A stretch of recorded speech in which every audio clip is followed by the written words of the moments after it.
Well, I think they come from when an angel lights on their mother's chest and whispers into her ear. That makes a good baby start to grow. There's a convent somewhere in rural Canada, stone walls thick enough to keep out the world, and through the corridors walks a young nun whose face radiates an innocence so pure it seems almost otherworldly. Meg Tilly as Sister Agnes, her eyes wide and questioning, her body language suggesting a child trapped in a woman's form.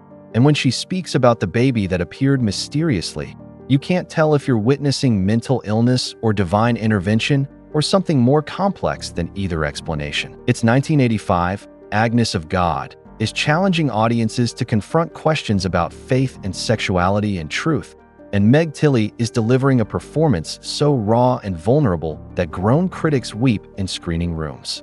She's nominated for an Academy Award at 25 years old, positioned to become one of the great actresses of her generation, her career trajectory pointing straight toward decades of meaningful work. And then, at the absolute peak of her powers, she makes a choice that Hollywood cannot comprehend. She walks away, not because the industry rejected her, not because the roles dried up, but because she chose motherhood and privacy over fame and validation.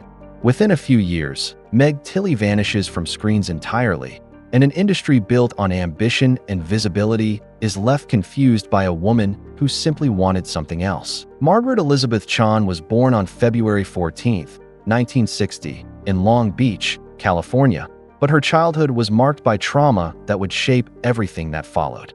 Her father was a Chinese-American car salesman, her mother a Canadian schoolteacher, and their marriage was violent and unstable. When Meg was young, her parents divorced, and her mother moved the children back to British Columbia, Canada, escaping one dangerous situation but walking into poverty and struggle. They lived in Texada Island, a remote community where money was scarce and winters were brutal. Meg's mother remarried, and her stepfather was another violent man who brought new horrors into their home. The abuse was physical and psychological, creating an environment where Meg learned early that adults were unpredictable and safety was conditional. She retreated into herself, into fantasy, into the careful construction of an inner world where she could escape the chaos of her actual life. Dance became her salvation.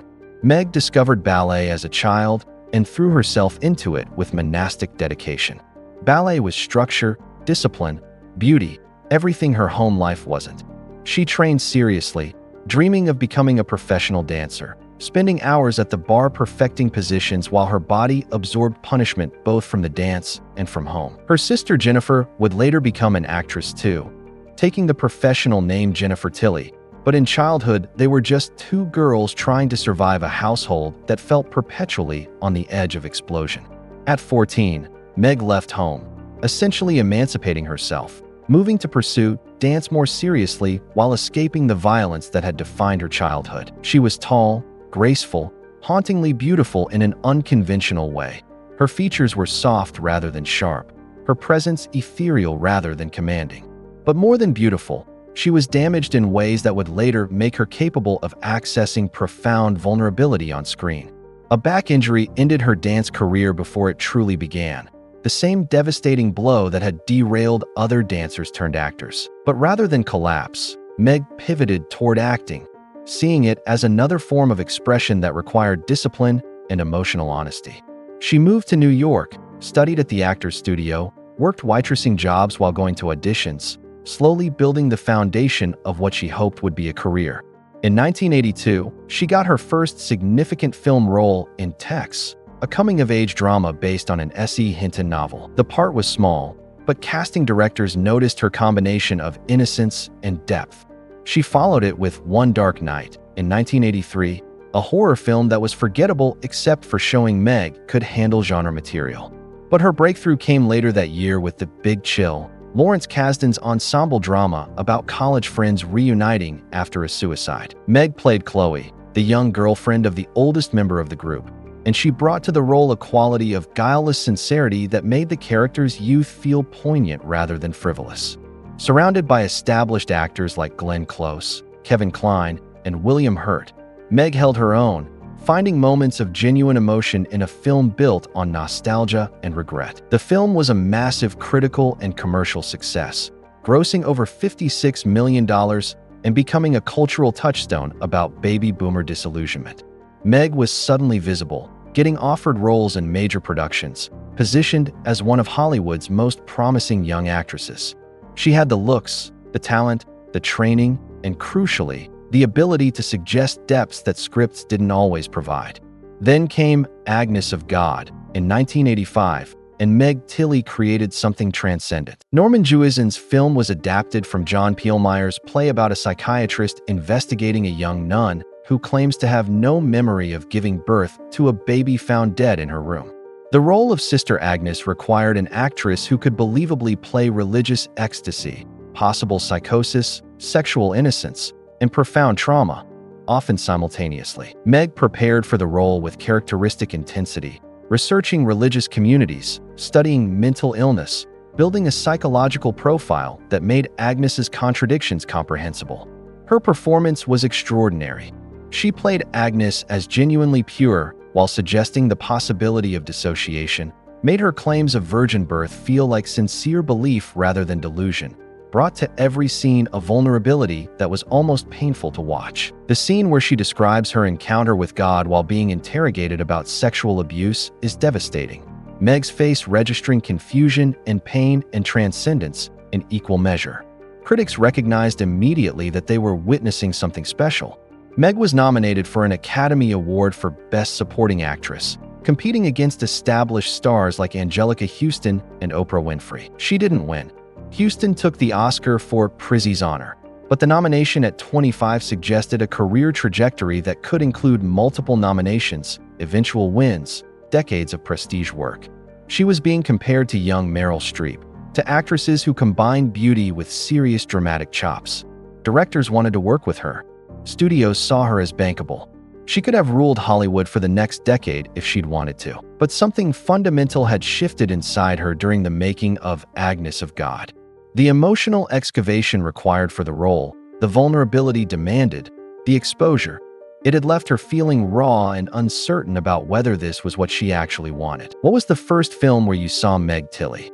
Was it The Big Chill, charmed by her sweetness in a film about cynicism? Was it Agnes of God, unable to look away from her devastating vulnerability? Drop a comment. I first saw Meg in Film Name, and what struck me was, I read every single story, and your memories shape which forgotten stars we explore next. Meg continued working through the late 80s, but she was increasingly selective about roles. She starred in Impulse in 1984, Offbeat in 1986, The Girl in a Swing in 1988, choosing projects that interested her rather than those that would maximize visibility or earnings. In 1989, she delivered another remarkable performance in Milos Forman's Valmont, playing Madame de Tourvel in an adaptation of Dangerous Liaisons. The film was overshadowed by the previous year's version starring Glenn Close and John Malkovich, but Meg's performance was exquisite. She played Tourvel's moral struggle and eventual surrender with such delicacy that the character's tragedy felt inevitable and heartbreaking. It should have reminded everyone that Meg Tilly was one of the finest actresses working. Instead, it barely registered commercially, and Meg seemed to take it as confirmation that Hollywood success was arbitrary and ultimately meaningless. She'd married producer Tim Zinnemann in 1983, had a daughter Emily in 1984, and was discovering that the pull of motherhood felt stronger than the pull of fame. There's a moment, I imagine, more emotional truth than literal fact, that captures Meg's transformation. Picture her on a film set somewhere, in costume and makeup, waiting between takes. Her daughter is thousands of miles away with a nanny, and Meg realizes she's missing bedtimes and first words and all the unrepeatable moments of early childhood. And for what? For the approval of critics who'll forget her performance in 6 months? For the validation of an industry that will discard her the moment she stops being commercially viable? The calculation that had once made sense, sacrifice for art, dedication to craft, suddenly seems hollow. She's trading irreplaceable moments with her child for replaceable performances in forgettable films. In 1989, Meg met actor Colin Firth on the set of Valmont, and they began a relationship that would produce a son, William, in 1990. But by then, Meg had essentially decided to step away from acting.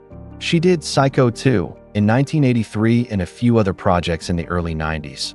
but her heart wasn't in it anymore. She married Colin Firth in 1990, and for the next several years, she devoted herself entirely to raising her children, living in Canada away from Hollywood's machinery, choosing the small daily intimacies of family over the grand public intimacies of fame.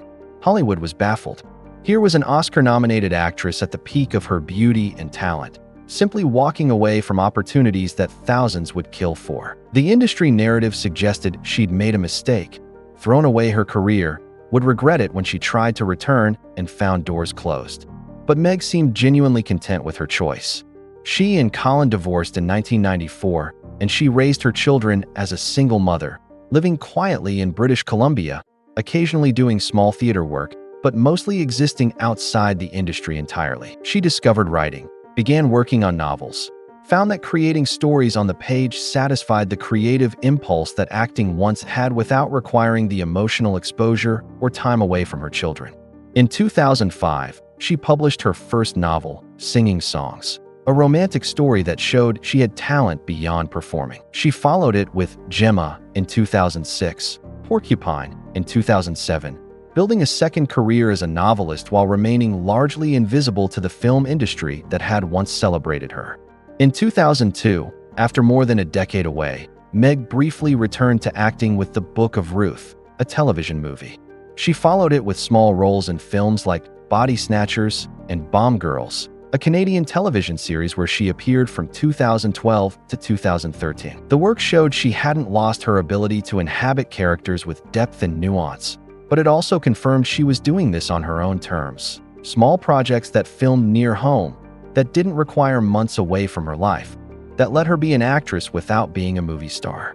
Critics who remembered her 80s work marveled that she could still be so good, but there was also sadness in seeing an actress of her caliber doing television guest spots rather than leading prestige films. Looking at Meg Tilly's trajectory from beginning to now, the conventional narrative might suggest waste or regret. The Oscar-nominated actress who quit too soon, who let motherhood derail a promising career, who made choices she'd later lament. But that narrative is fundamentally condescending, assuming that a woman's value lies in professional achievement rather than personal fulfillment. Meg didn't turn her back on Hollywood. She consciously chose something she valued more. She'd experienced the hollow validation of critical acclaim, the empty applause of industry recognition, and found it insufficient compensation for missing her children's childhoods. In a culture that tells us career success is paramount, that walking away from opportunity is failure, Meg's choice was radical. What's particularly interesting is how Meg articulated her decision in later interviews. She spoke about how acting required emotional vulnerability that left her feeling depleted and exposed, how the childhood trauma she'd experienced made that exposure particularly painful, how stepping away was about self-preservation as much as motherhood.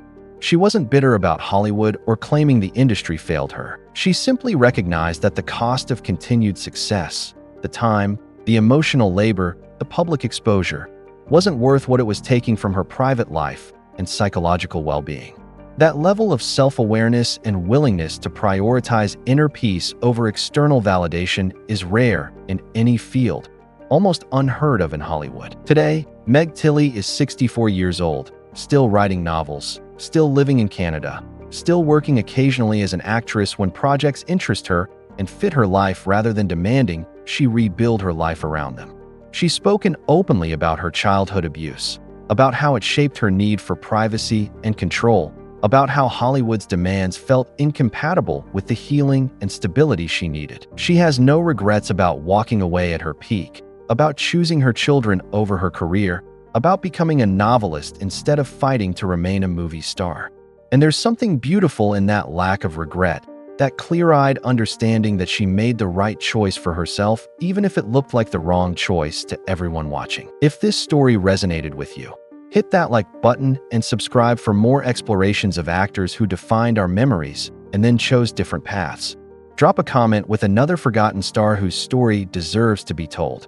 I read every single one. Meg Tilly taught us that Oscar nominations aren't worth missing your children's childhood, that walking away from success when it costs too much isn't failure, but wisdom, that there are many ways to live a creative, meaningful life beyond Hollywood's narrow definitions. She didn't turn her back on the industry. She faced towards something more important and never looked back.